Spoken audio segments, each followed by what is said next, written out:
Ever wondered why a quick moment of pleasure could end up making you feel guilty or even out of control?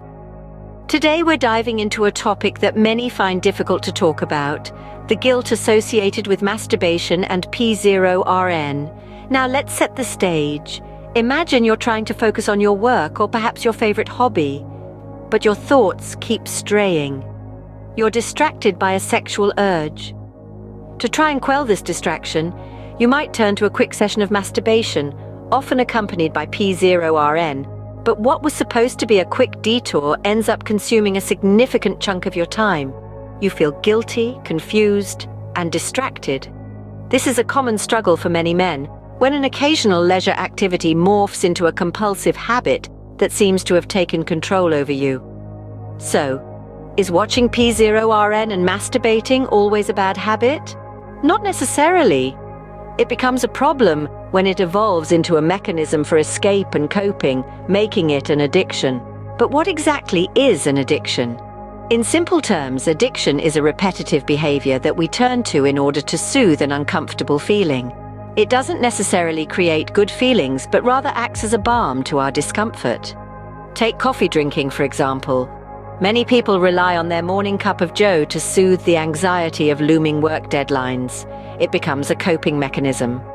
Similarly, many turn to food when they're not hungry, using it to cope with uncomfortable feelings. This is known as binge eating, and it's a behavior many of us can relate to. Sexual addiction, on the other hand, often arises from a sense of deprivation, leading to masturbation or watching porn as a means of soothing this feeling. In essence, any behavior can become addictive if it provides a sense of relief from uncomfortable feelings. Even the act of smoking a cigarette, while not necessarily addictive due to nicotine, can become a soothing habit that's difficult to break. This brings us to the end of our journey today, where we've delved into the guilt associated with masturbation and P0RN.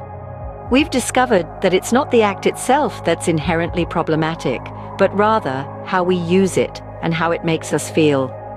The key takeaway here is understanding our behaviors and identifying when they're becoming addictive coping mechanisms rather than occasional leisure activities. Remember, the first step to change is awareness. Once we understand our behaviors and their underlying causes, we can start to make positive changes.